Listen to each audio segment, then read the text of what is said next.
पूर्णिया सांसद पप्पू यादव का महिलाओं को लेकर विवादित बयान सामने आया है। पप्पू यादव ने कहा कि बिना नेता के कमरे में गए 90% महिलाएं राजनीति नहीं कर सकती।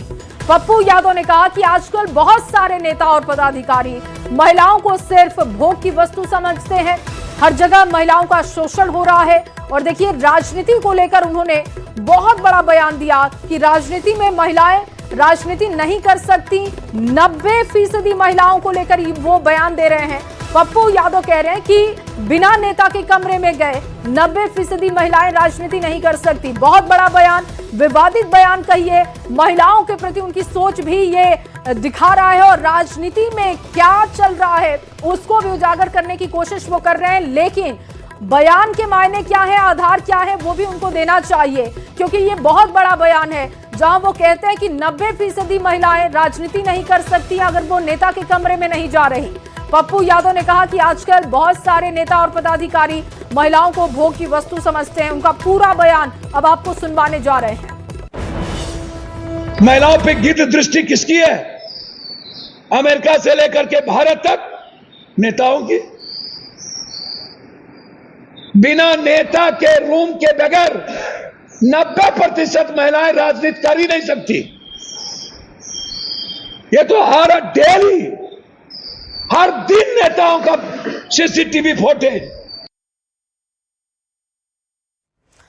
तो सांसद पप्पू यादव की विवादित टिप्पणी पर बिहार राज्य महिला आयोग सख्त दिख रही है और महिला आयोग ने पप्पू यादव को नोटिस भी अब जारी कर दिया और माफी मांगने को कहा गया। महिला आयोग का ये देखिए रुख भी सामने आ गया, क्योंकि विवादित टिप्पणी है। अगर आपके पास आधार नहीं है तो इतने गंभीर आरोप नहीं लगा सकते, उस पर भी महिलाओं के चरित्र पर, राजनेताओं के चरित्र पर आप उंगली उठा रहे हैं। और ऐसे में देखिए, इस विवादित टिप्पणी पर बिहार राज्य महिला आयोग की सख्ती दिखी। महिला आयोग ने पप्पू यादव को नोटिस जारी किया है और कहा है कि जल्द से जल्द पप्पू यादव माफी मांगे। ये नोटिस आपको दिखा रहे हैं महिला राज्य आयोग का, बिहार राज्य महिला आयोग पटना का नोटिस। और पप्पू यादव के लिए ये नोटिस है। जो बयान उन्होंने दिया आपसे थोड़ी देर पहले हमने आपके सामने वो बयान रखा। बयान में विवादित बयान उनका कि 90% महिलाएं राजनीति नहीं कर सकती अगर वो नेताओं के कमरे में ना जाए। हमारी बिहार राज्य महिला आयोग ने उन पर संज्ञान लिया है और उन्हें नोटिस जारी किया है। उन्होंने जो महिलाओं के प्रति आपत्तिपूर्ण शब्द का इस्तेमाल किया है कि राजनीति में आई हुई महिलाएं, वो शब्द मैं बोल नहीं सकती, जिस प्रकार का शब्द उन्होंने प्रयोग किया है, मैं पप्पू यादव जी को चेतावनी दे रही हूं कि महिलाओं के प्रति इस प्रकार का आपत्तिजनक शब्द का इस्तेमाल न किया करें। महिला सीता होती है और महिला दुर्गा भी होती है और महिला काली भी होती है। सरकार से और प्रशासन से अपील करेगी कि आपको तुरंत से तुरंत, अगर आप अपने बयान को वापस नहीं लेते हैं तो आपको सभी महिलाओं के सम्मान में गिरफ्तार किया जाए। और वहीं पूर्णिया के सांसद पप्पू यादव का एक बार फिर से महिलाओं को लेकर विवादित बयान सामने आया है। पप्पू यादव के इस बयान पर अब सियासत गर्मा गई है।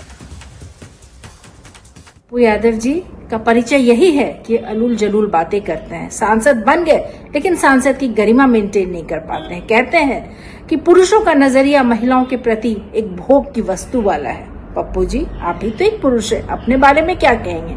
ये भी कहते हैं पप्पू यादव जी कि 90% महिलाएं जो राजनीति में आगे बढ़ती हैं, पुरुषों के भोग का शिकार के बाद ही आगे पहुंचती है।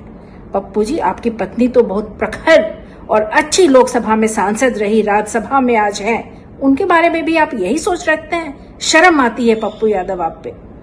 सांसद पप्पू यादव का जो बयान है महिलाओं को लेकर, राजनीति में आने वाली महिलाओं को लेकर, वो हर उस महिलाओं का अपमान है जो अपने घर की चारदीवारी से बाहर निकलकर संघर्ष करती है, दोहरी भूमिका का निर्वहन करती है, घर में खुशहालियां लाने के लिए, एक अच्छे समाज के निर्माण के लिए, अच्छे राष्ट्र के निर्माण के लिए।